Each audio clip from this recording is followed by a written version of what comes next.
Olá, meus amigos. Estamos aqui na sala de Grego 2. Estamos começando uma nova era na nossa aula. Espero que vocês gostem. Lógico que a gente sempre vai tentando melhorar. Vamos fazer uma oração e vamos pedir a Deus que Ele nos ilumine para a glória dele. Senhor meu Deus, quero te agradecer por esse tempo aqui com os meus amigos, com os meus irmãos. E quero que o Senhor nos abençoe nesse tempo de estudo de hoje, com a tua graça, com a tua precisão, com a tua clareza e com a manipulação desta nova ferramenta.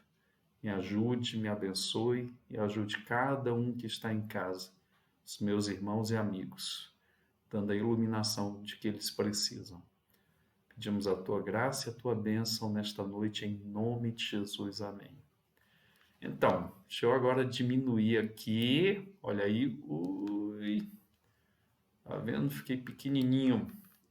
E nós vamos agora trabalhar com vocês na matéria propriamente dita. Aqui está.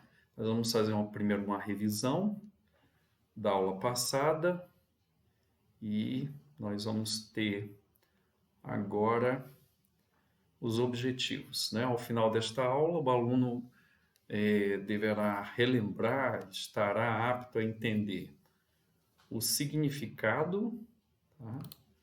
Significado, deixa eu voltar aqui, o significado de tempo verbal, o significado de aspecto verbal e tempo cronológico e os outros exercícios que serão resolvidos sobre verbos compostos do parágrafo 217 do livro Pequena Gramática Koiné.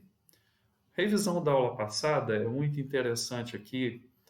Vimos uma aula abrangente sobre a estrutura dos verbos gregos e, para isto, nós utilizamos um esquema bem interessante que o Francisco Leonardo coloca na sua gramática e de fácil assimilação. Aqui está o R, o A, o R, raiz da matemática. Eu sei que você adora matemática.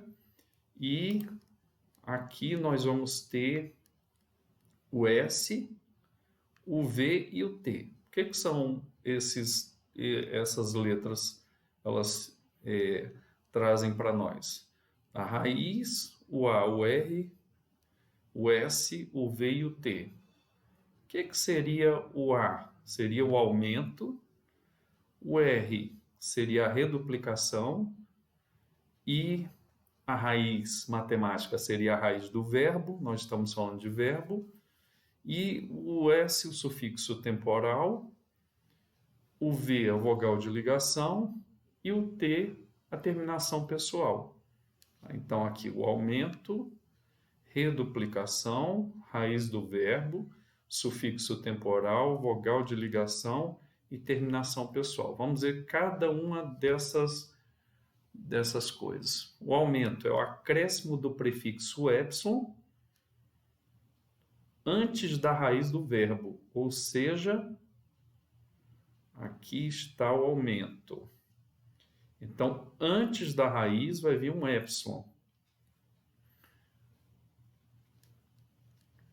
Este epsilon indica que o verbo está no sistema verbal secundário, composto pelos tempos. Então, são 3 tempos do sistema verbal secundário. É um imperfeito, que vai ter um epsilon antes da sua raiz, o auristo, que vai ter o epsilon antes da sua raiz, e o mais que perfeito também vai ter o epsilon antes da sua raiz. Detalhe, todos esses verbos são tempos passados, imperfeito, auristo e mais perfeito. Então, só vai haver epsilon antes da raiz se for um tempo passado nessas 3 formas, que nós vamos ver que tem mais um, que não faz parte do tempo verbal secundário. Então, são esses aqui. O imperfeito tem um epsilon antes da raiz, o auristo, um epsilon antes da raiz, e o mais que perfeito tem um epsilon antes da raiz. A reduplicação. Então, a reduplicação vai vir aqui, ó. Vai vir uma reduplicação antes da raiz. E essa reduplicação, o que que é? É uma repetição de uma letra da raiz agora no prefixo, que nós chamamos de reduplicação. Por exemplo, no paradigma luo, perdão, lu, a reduplicação se torna le. Então, esse le vai ficar antes de luo. E aqui, ó, vai ficar dessa forma, lelu. Então, há aqui a reduplicação, e essa reduplicação acontece em dois tempos do passado. Um tempo primário, que eu falei que eu ainda não tinha dito, que é o perfeito. Então, leluca, perfeito, faz parte dos tempos primários.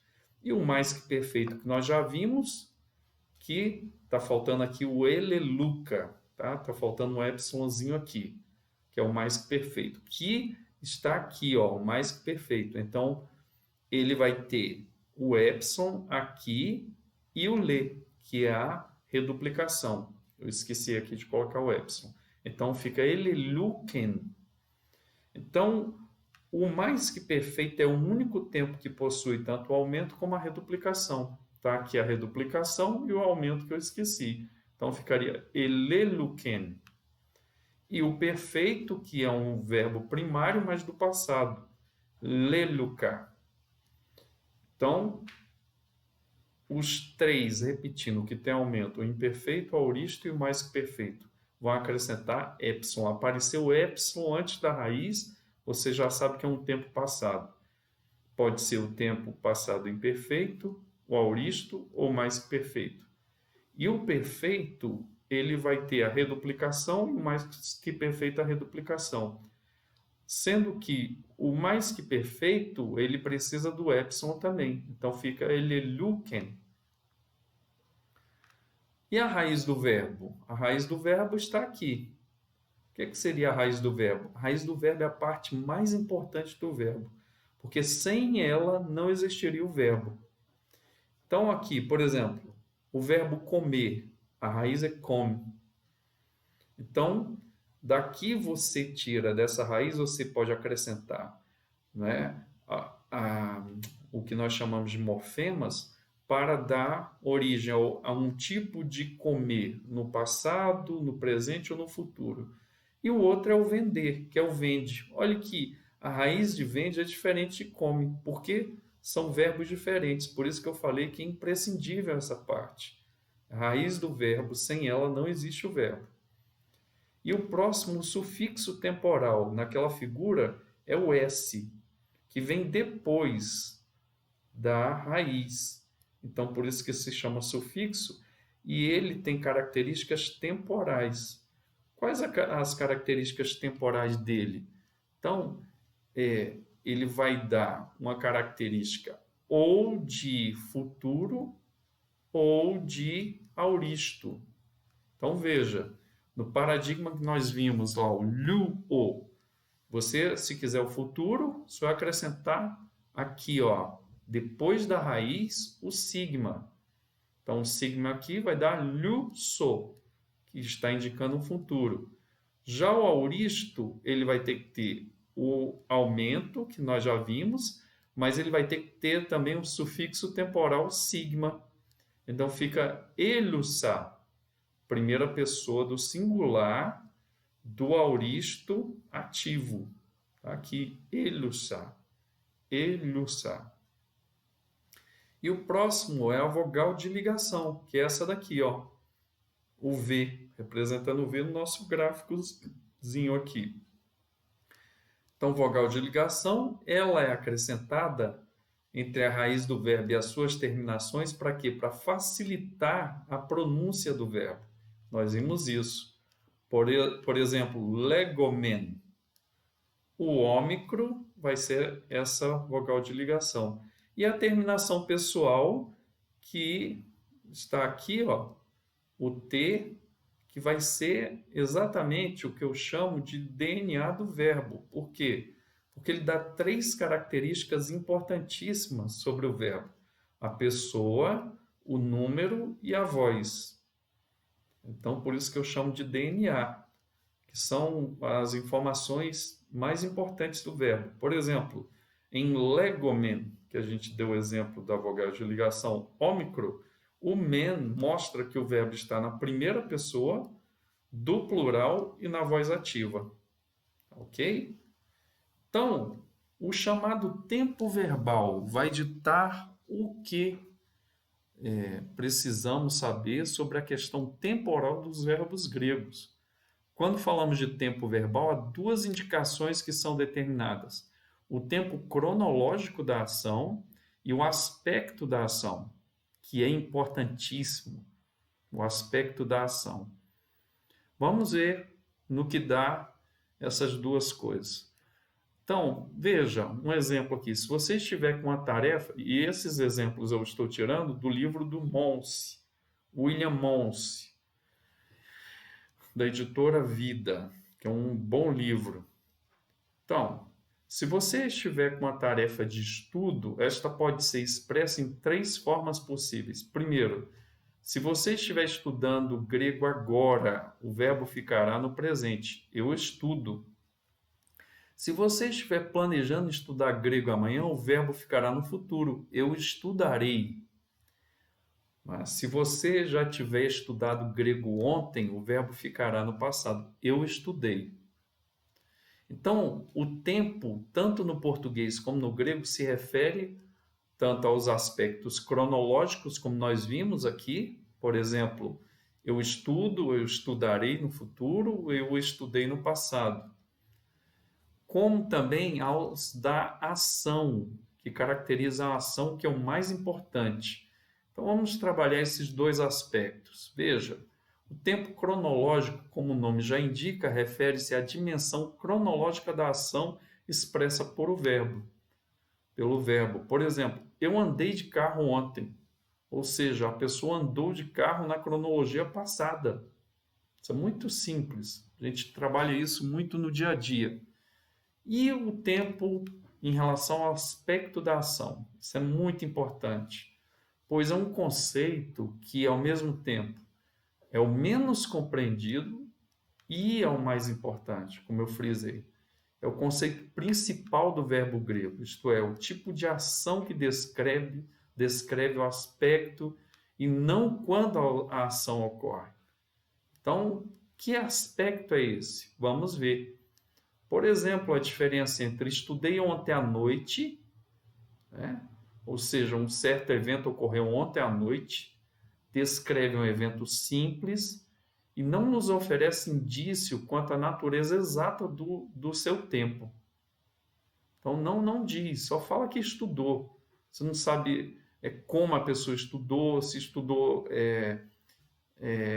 a forma que ela estudou, se ela estudou muito, se houve uma repetição do estudo. Não se sabe disso. Agora veja, estudava ontem à noite. Retrata um ato de estudar com uma ação contínua, repetitiva. Tá vendo? O outro só fala de um evento simples. Eu estudei. Aqui estudava já muda. Aqui não fala de um evento simples, fala de um processo. Então houve uma repetição. Você não sabe quantas vezes ele estudou, mas não foi só uma. Um processo de estudo. E é isso que esse tempo está designando. Algo que foi acontecendo no decurso de um período. A conclusão é a seguinte: a diferença exposta entre o evento simples e um processo é exatamente o que quer dizer um aspecto.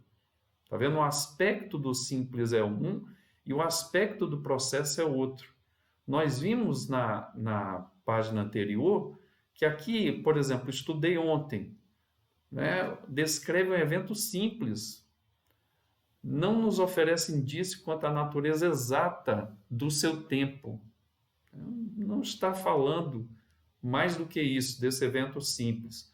Já o estudava ontem à noite retrata o quê? Uma ação contínua, um processo, algo que foi acontecendo no decurso do tempo. Isso é importante. Então, isso é que vai determinar o aspecto, no caso aqui, se é simples ou se é um processo. Exemplo da conclusão das palavras de Jesus aos discípulos. Por exemplo, para você ver como o aspecto é importante e muito importante. Quando você está fazendo uma interpretação, por exemplo, desse texto aqui: se alguém quiser vir após mim, negue-se, é o primeiro verbo, a si mesmo. Tome a sua cruz e siga-me. Veja, os aspectos de negue e tome são indefinidos. Você não sabe quando a pessoa tem que fazer isso, como a pessoa tem que fazer isso. Como é que eu tenho que me negar? Como é que eu sei que eu me neguei? Esse tempo aqui, o negue-se e o tome, não estão interessados em definir essas qualidades da ação. Porém, está simplesmente dizendo que não é um simples, mas no verbo em si, a qualidade de ação dele, esse aspecto, vai ser o quê? Vai ser simplesmente algo que o autor está querendo indicar. Você tem que negar e você tem que tomar a sua cruz. Mas, olha aí o siga-me. O siga-me no grego é algo contínuo, porque está no presente. É uma ação contínua. Então, eu tenho que me negar hoje, tenho que me negar quando chegar amanhã, vai ser o meu presente, eu tenho que me negar de novo. Então, é algo contínuo. Então, esse aspecto de siga-me enfatiza que o compromisso do discipulado envolve seguir o mestre dia a dia. Então, não tem hoje eu sigo o mestre, amanhã eu não sigo. Não. Se nós queremos ser discípulos de Jesus, nós temos que fazer o quê? Seguir o mestre o dia todo, o tempo todo. Existem em grego 3 aspectos que são: primeiro, o aspecto durativo, significa que a ação do verbo é considerada um processo sempre em progresso. O nome já diz durativo. O aspecto durativo no português é indicado comumente pelo uso dos tempos presente. Por exemplo, eu estou comendo, é uma ação contínua. Pretérito imperfeito, eu comia. No caso ali, que nós vimos atrás, que eu coloquei no processual também, né? Tem a ver com isso. Pretérito imperfeito, eu comia. E o futuro do presente, eu comerei. Então, presente imperfeito e o futuro do presente. Tem o quê? Um processo sempre em progresso. É isso que o texto está falando, por exemplo, desse aqui, do siga-me. Então, é o quê? Um compromisso com o discipulado, porque tem um aspecto de progressão. Voltando aqui na nossa tela, o segundo aspecto é o aspecto indefinido. Significa que a ação do verbo é considerada um evento simples. É o que nós vimos naquele exemplo. Eu estudei grego ontem. Não dá maiores detalhes. Porque um evento simples, sem comentar sobre se é um processo ou não. Tá? Simplesmente indefinido. Eu não sei quantas vezes a pessoa estudou, se a pessoa estudou por 1 hora, o tempo que ela estudou. O aspecto indefinido no português é normalmente indicado pelo pretérito perfeito, eu comi, mas também pelo presente do indicativo e pelo infinitivo. Por exemplo, eu estudo. Pode ser uma ação simples também, uma ação indefinida. Mas se eu disser assim, eu estou comendo, eu já vou ter o quê? Outra conotação. Vai passar para um durativo, que é o primeiro aspecto. E, por último, o aspecto perfectivo. Significa que uma ação já foi completada, plenamente realizada, então foi no passado, mas que tem efeitos que continuam no momento presente. E eu já vou adiantar que esse aspecto aqui perfectivo não existe no português, só existe no grego. Por exemplo, quando Jesus diz na cruz, está consumado. E aqui saiu, eu esqueci de colocar os caracteres gregos, tetelestai. Então, quando Jesus fala isso, no português não dá ideia quando a gente lê o texto. E por isso que é bonito você aprender o grego, porque você vai saber dessa qualidade de ação, desse aspecto perfectivo, ou seja, que a ação já foi completada, mas ela tem o quê? Efeitos contínuos no presente. Quando Jesus fala que ele consumou a obra, significa o quê? No grego, está falando que se torna o quê? Validado no tempo presente, o tempo todo. Então, o que quer dizer? Sua vida e sacrifício são ação completada. Jesus já fez a obra de restauração. E os efeitos contínuos são a história do Pentecoste, depois até hoje, e sempre será revalidado. Então, tem efeitos constantes. Depois de já ter sido feito, ainda continua tendo efeitos. Pode ser representado em português por formas compostas do verbo.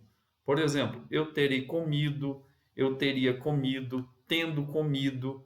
Ou seja, uma ação que foi completada no passado, mas que tem desdobramentos no presente, consequência.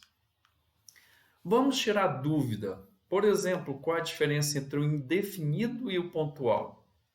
O pontual descreve uma ação que ocorreu num único ponto no tempo. Ou seja, o exemplo que o Monse dá, a onda bateu no barco. Então, uma ação que ocorreu num único ponto no tempo. O autor está descrevendo a batida da onda nesse barco. Agora, o indefinido não informa nada a respeito da ação do verbo, a não ser que aconteceu. Não indica o que realmente aconteceu. Não se sabe. Indica como o escritor optou por descrever a ação. Em português, pode ser representado pelo verbo no presente do indicativo, no pretérito perfeito ou no infinitivo. Por exemplo, veja essa frase que exemplifica esses três tempos: presente, pretérito perfeito e infinitivo. Por exemplo, o que João faz? A pergunta. Ele corre.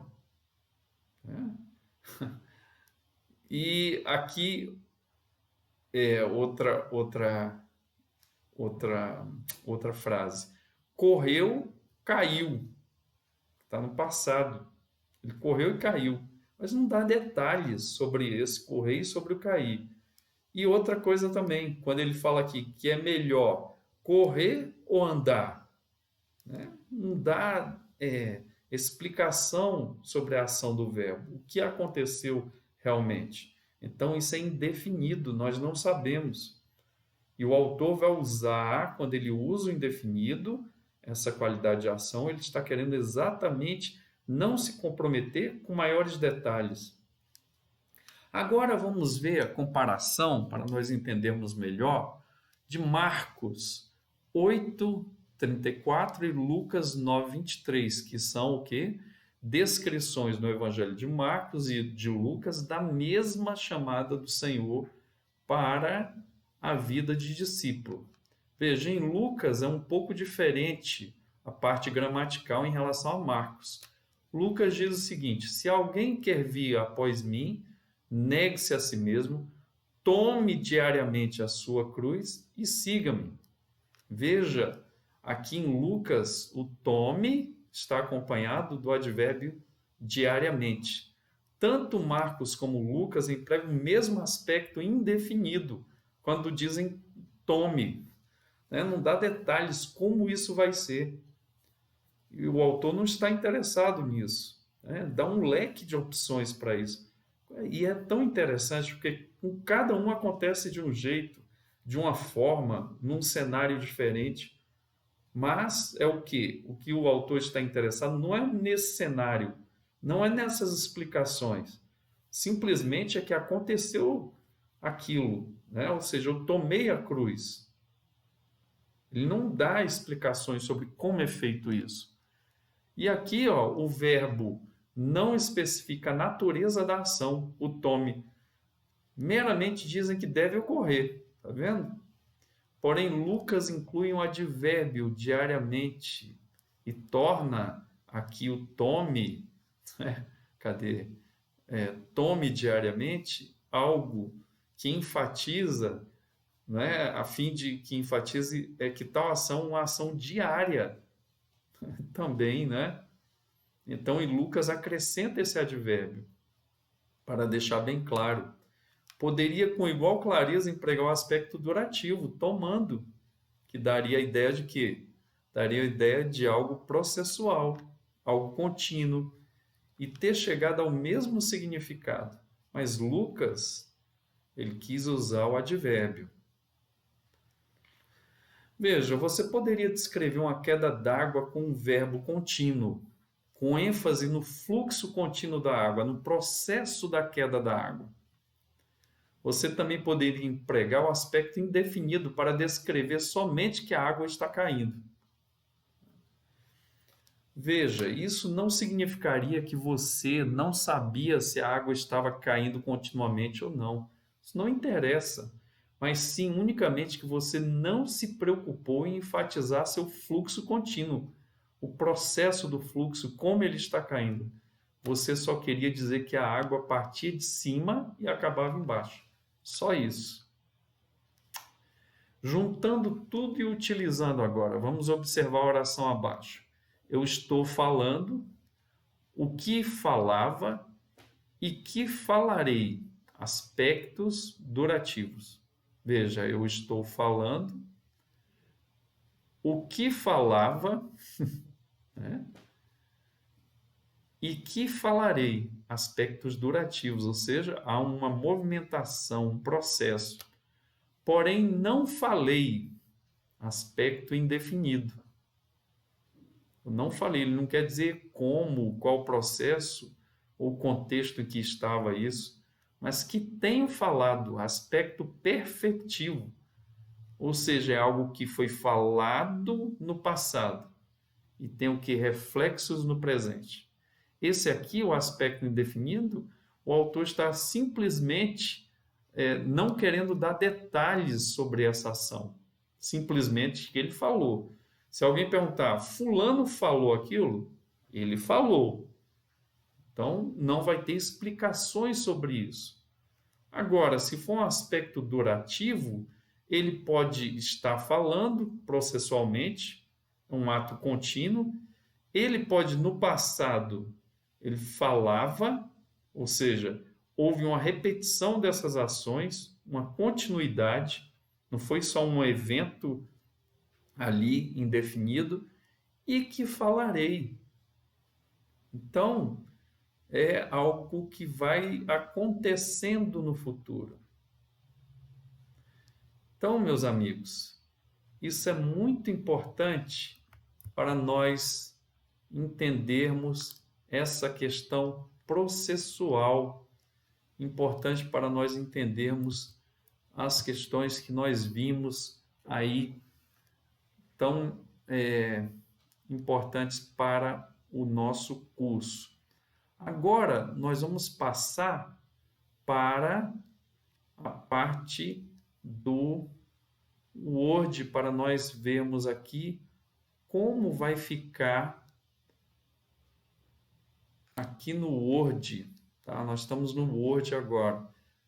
E eu peço que você tenha paciência comigo, que eu estou aprendendo. Mas deixa eu me colocar aqui no cantinho, bem no cantinho mesmo, para não atrapalhar. Bem no cantinho. Pronto. Nós estamos aqui e nós vamos agora trabalhar a última parte da nossa aula, que vai responder aquelas questões que estão aqui. Ó, as questões que estão no parágrafo 217, que é sobre verbos compostos. Nós já fizemos alguns, mas nós vamos fazer todos, né? São 9. Vamos fazer todos. Já respondi, vocês já responderam também, mas só para repassar. Por exemplo, a primeira frase está lá em Joel 2:29. Joel 2:29. Entais remerais e queinais, ekhel apó tu pneumatos mu. Então, nós vamos começar aqui pelo verbo ekhel, que ao pé da letra é transbordar, formado pelo ek e pelo hel. Então, transbordo. Depois nós vamos ver entais, remerais e queinais. Então, nós vamos fazer uma tradução literal, que eu vou chamar de TL, e uma tradução idiomática, que eu vou chamar de TI. Ok? Vamos acompanhando, então, a tradução aqui. Veja, entais, remerais e queinas. O en, tá aqui é o en, que é uma preposição de posição, não tem movimento nela. Então, entais, remerais e queinas. Em, aos, dias, e queinais, aqueles. Ekhel, eu transbordo. Apó, do, que é uma preposição de deslocamento. Essa preposição aqui é uma preposição de deslocamento. Deslocamento de entrada em algum lugar. Então, apó, tu, pneumatos, mu. Mu. Então, apó, tu, pneumatos, aqueles transbordos. Então, para o espírito, né? Proses enekapó, do espírito, perdão. Então, é de saída. Eu falei de entrada. Corrigindo aí, apó é de saída. Pros, es, en, ek, apó. Então, eu estou saindo de algum lugar. Do, apó, tu, pneumatus. Então, pede um caso genitivo. Apó, tu, pneumatos, mu. Então, do espírito de mim. Mu. Vocês lembram? Tradução idiomática agora. Não dá para falar desse jeito ou escrever desse jeito. Em algias aqueles transbordos do espírito de mim. Então, eu derramo do meu espírito, transbordo ou derramo. Tradução lá na Bíblia está assim. Então, eu derramo de mim, do meu espírito, naqueles dias, em aqueles dias, naqueles dias. Então, essa fica a tradução final. Vamos para a oração 2, que está lá em Mateus 10:16. Idu ego apostelo rimas os probata. Aqui, os probata. Então, idu, que nós vimos que é eis, ego, eu, apostelo, envio, rimas, vos, ros, como, e probata, ovelhas. Aqui vem de probaton. Probaton, que é um substantivo neutro. Então, um substantivo da segunda declinação neutro. Vocês vão lembrar da mesma família de biblion. Então, eis eu envio-vos como ovelhas. Vamos arrumar na TI. Eis que eu vos envio como ovelhas. Então, essa fica a tradução. Tradução final. Mateus 12:28. Mateus 12:28. Em pneumati feu equibalo ta daimonia. De novo en aqui. Né? Então, se vem o en, na frente dele vem o quê? Um substantivo ou um adjetivo no caso dativo, que ele exige essa preposição. Então, o en, pneumati. Eu coloquei aqui, entre parênteses, por, né? Pode ser por também, mas vamos ver. Em espírito, Pneumati, nós não aprendemos ainda, pneuma, que vem depois o dativo, pneumati. Então, é espírito. Em espírito, feu, de Deus, tá no caso genitivo. Então, não é qualquer espírito, é o Espírito de Deus. Equibalo, que tem aqui o quê? Um verbo composto, equi mais balo, que nós vimos na aula passada, tem o quê?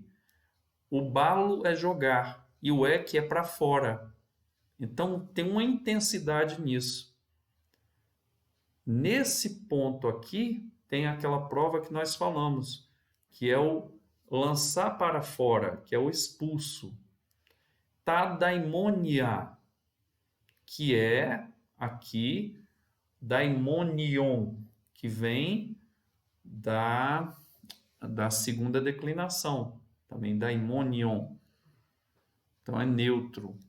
Então, em por ou em Espírito de Deus expulsa os demônios. Como é que nós vamos arrumar isso? Está falando de Jesus. Eu expulso os demônios no Espírito de Deus ou pelo Espírito de Deus. Em português, nós colocamos assim. Não está errado no Espírito de Deus. Ou seja, ele está no Espírito e ele expulsa. Então, fica essa tradução. Eu expulso os demônios pelo Espírito. E aqui é o Espírito de Deus. E é interessante, só uma informação, o equibalo também é usado em Mateus 9, quando vai falar que Jesus tem misericórdia ou compaixão das multidões, porque elas são ovelhas que não têm pastor. E Jesus fala para os discípulos, clame ao Senhor da seara para que envie trabalhadores para a sua seara. É o mesmo verbo, equibalo, ou seja, Deus tira a pessoa do seu caminho normal e empurra para pastorear as ovelhas dele. E não é um chamado qualquer. Se você puder, nada disso. É uma expulsão do caminho que a pessoa estava seguindo. A quarta, João 20:17. Anabaino pros ton patera mu kai patera rimon. Anabaino pros ton patera mu kai patera rimon. Então, o verbo anabaino é formado baino e ana, que dá subo, ok? Então, subo, eu subo, pros, estou subindo para algum lugar. Essa daqui é uma preposição de deslocamento, pros, eis, então é para dentro de alguma coisa, ou de algum lugar. Subo para alguma pessoa. Subo para o pai. Né? Tom patera. O pros pede o quê? Na frente um caso acusativo. Está vendo que está aqui tom. E patera é um substantivo que nós não vimos ainda da terceira declinação. Mas ele está no caso acusativo. Patera mu. Ou seja, eu subo para o pai de mim. Isso é ao pé da letra. Né? Tradução literal, Kai e patera rimon, pai de vós, ao pé da letra. Agora organizando, na tradução idiomática, tem subo para o meu pai, de mim, meu, e vosso pai, de vós. Fechamos, subo para o meu pai e vosso pai. É lindo esse texto. Romanos 14:8. To kyrio apophineskomen tu kyrio esmen. To kyrio apophineskomen tu kyrio esmen. Então, to kyrio está no dativo, para o Senhor, né? Ou ao Senhor, ou com o Senhor, ou a respeito do Senhor. Pode ter essas características. Nós vamos ver depois da formação da oração. apofinescomen. Então, aqui nós temos o quê? Finesco. Finesco. Deixa eu ver se eu consigo aqui. Finesco. Então, finesco é o quê? Morrer. Eu morro. No caso aqui, homem. Então, eu tenho o quê? Nós morremos. Mas com apó, nós estamos vendo que aqui está um verbo composto. Vai fazer o quê? Vai dar o sentido de uma intensidade, né? Ao Senhor, apó finesco. Então, para o Senhor, né? Não é só morrer, é morrer para uma causa, a morte significativa. Nós vimos na aula passada, tu Kyrio esmen. Então, tu Kyrio é o que? Do Senhor. E esmen é a primeira pessoa do presente do indicativo do verbo eimi, que somos. Então, para o Senhor nós morremos, do Senhor somos. Arrumando na TI, nós morremos para o Senhor, nós morremos para o Senhor. Poderia ser ao Senhor ou com o Senhor, mas no caso aqui, o contexto Paulo está falando que ele morre para Deus.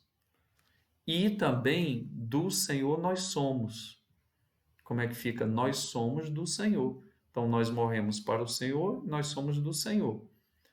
Segundo aos Coríntios 7:10, re de tu cosmo lyp, que é tristeza, nós não sabemos essa palavra, thanaton katergazomai.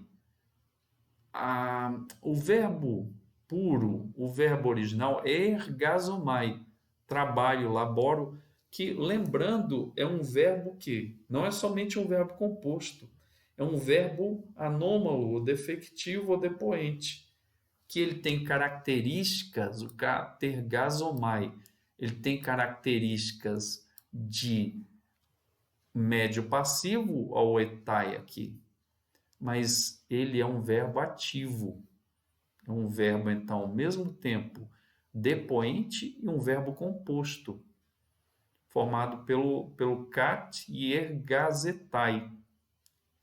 Então, como é que fica a tradução? Tradução a, porém, isso é uma partícula pospositiva, que vem em segundo lugar na oração, mas quando vem a tradução, ela vai vir para aqui, ó, porém, aqui na TI. A, porém, do mundo, tu cosmo, lupe, que é tristeza.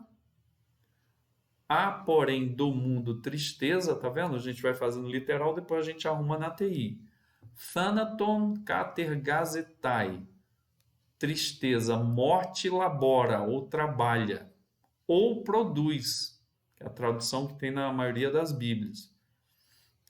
Colocando em ordem, porém, a tristeza do mundo produz morte. Ele está falando da diferença da tristeza do espírito para a tristeza do mundo. Uma é gerada pela santificação, que nós já vimos aqui. Então, quando vem a tristeza do espírito, é para gerar o quê? Largar o pecado para a vida eterna e assim por diante. A tristeza, segundo o mundo, não produz salvação, produz morte. Isso é um perigo. E nós temos que perguntar, como o salmista diz no Salmo 42, por que estás abatido, minha alma? Por que te perturbas dentro de mim? Então tem que me perguntar, se vem uma tristeza, por que eu estou triste? Se é uma tristeza gerada pelo Espírito, vai gerar bons frutos. Por exemplo, eu não me agrado disso, meu servo. Eu quero que você mude nisso. Eu não concordei com a sua atitude, como Deus não concordou com a atitude de Davi quando pecou com Batseba.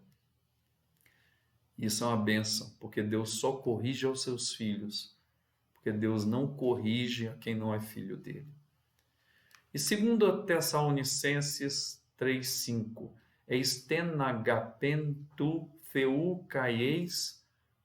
Aqui tinha que ser o acento grave, eu errei. Ten hypomonen tu Christu. Então, eis ten agapen tu theu, ou seja, para prós eis. Então, estou indo em direção a algo, a alguém. No caso aqui, para o amor de Deus, tu theu, cai e, de novo a preposição, e essa preposição, esqueci de falar, exige, né? Aqui na frente um caso acusativo. Aqui um caso acusativo também. E para a perseverança, tu Cristo, de Cristo. Como é que eu coloco em ordem? Então aqui, para ou ao amor de Deus, então depende do contexto. Ao amor de Deus e à perseverança de Cristo. Então fica essa tradução.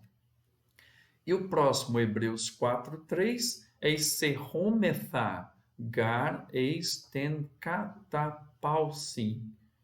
Catapausin. Então aqui nós temos o que? Outro verbo composto, eis, mas é romai. E é um verbo composto e um verbo também que é, igual aquele outro, a semelhança daquele, defectivo. Então é entrar, eiserrometha. Então nós entramos, está na primeira pessoa do plural. Veja, o verbo tem características passivas e médias, mas é ativo, porque ele é um verbo quê? Ele é um verbo anômalo. Porque na frente, depois nós vamos passar para cá, partícula pós-positiva, eles têm catapausin, para o descanso. Então, nós entramos porque para o descanso, ou em que está entrando no descanso. E a tradução final, TI, porque nós entramos no descanso.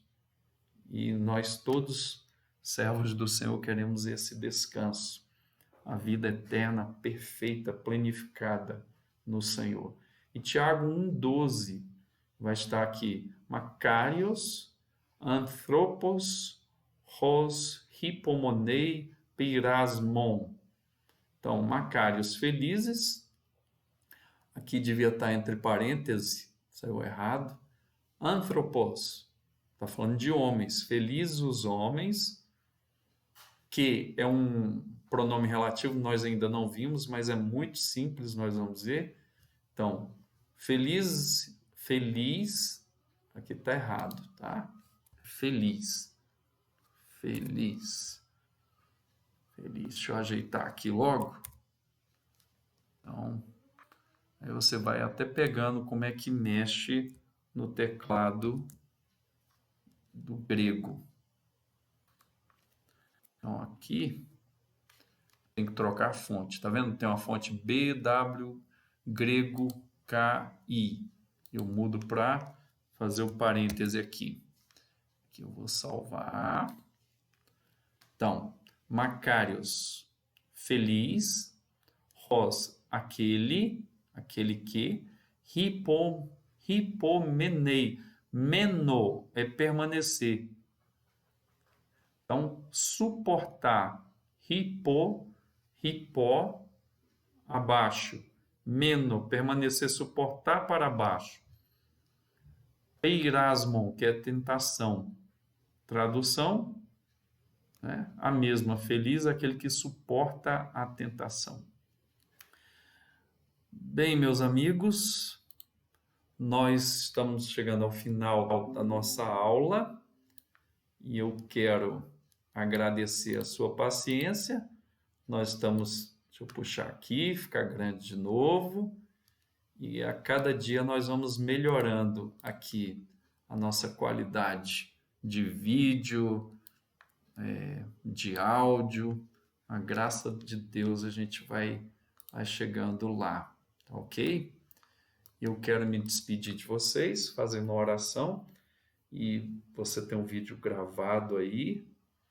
E vai ser tudo de bom. Se repetir, Espero que você tenha gostado dessa nova disposição, esse novo aplicativo.